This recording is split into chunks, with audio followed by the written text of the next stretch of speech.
ही चवळीची भाजी आहे. आत्ताच मी साफ करून घेतली आहे, ही बघा. आणि उन्हाळ्यात ही भाजी खायला खूप चांगली असते, कारण ही भाजी थंड आहे, शरीरासाठी चांगली आहे.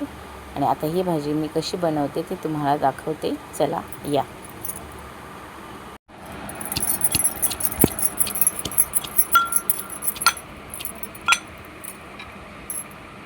इथे मी मिरची घेतलेली आहे आणि आता इथे मी लसूण बारीक चेचून घेते चवळीच्या भाजीसाठी.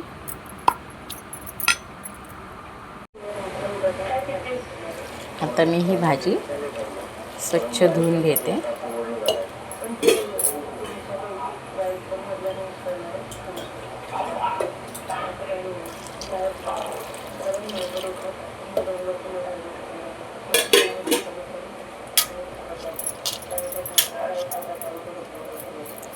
गॅस कमी करते.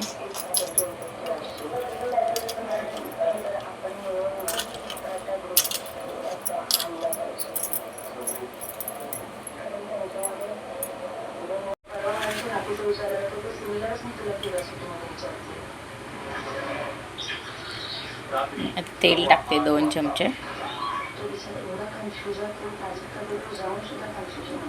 हे 2 चमच मी तेल टाकले. तेल गरम झालं की हा बघा बारीक लसूण चेचून घेतला तो मी टाकते तेलामध्ये.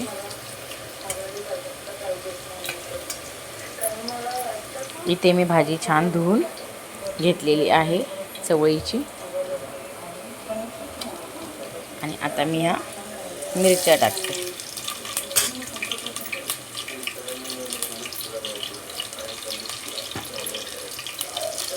मला हातात फोन घेऊन शूट करावं लागतं, त्यामुळे मला जरा प्रॉब्लेम होतो, कारण दुसरं कोणीही शूट करायला नाही माझ्याकडे. मला एकटीलाच फोन हातात घेऊन शूट करावं लागतं.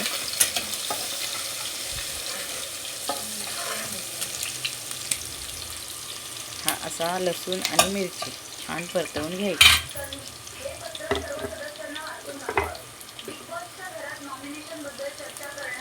आणि त्याच्यामध्ये अंदाजे मीठ तेलामध्येच टाकायचं.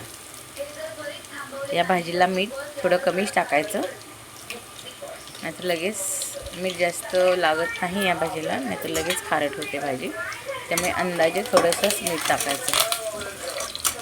हे बघा आता छान लालसर लसूण झालेला आहे आणि छान मिरचीही भाजली. आता मी ह्याच्यामध्ये ही भाजी टाकते.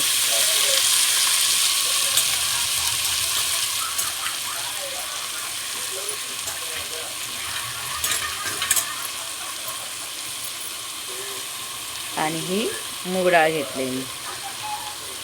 कधी कधी बिना डाळीची सुद्धा ही भाजी छान होते, पण माझ्या मुलीला या भाजीमध्ये डाळ आवडते, म्हणून मी तिच्यासाठी ही मुगाची डाळ टाकते. पण डाळ टाकल्याने सुद्धा भाजी ही खूप छान लागते. तुम्ही एकदा डाळ टाकून सुद्धा भाजी करून बघा. सहसा ही भाजी बिना डाळीचीच करतात. माझ्या मुलीला डाळ लागते याच्यामध्ये. जशी मेथीच्या भाजीत आपण मुगाची डाळ टाकतो, तशीच या भाजीसुद्धा मेथीच्या भाजीसारखीच तिला ही भाजीसुद्धा डाळ टाकलेली आवडते. एकदा डाळ टाकून सुद्धा ही भाजी करून बघा, खूप छान लागते.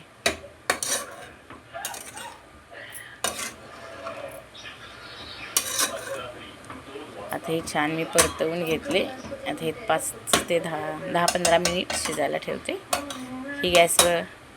ही कमी गॅसवरती वाफेवरती शिजवायची भाजी.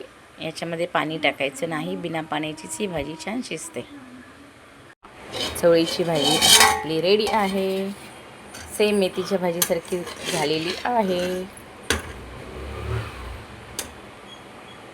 या रेसिपीनी एकदा तुम्ही ही चवळीची भाजी करून बघा. चला बाय.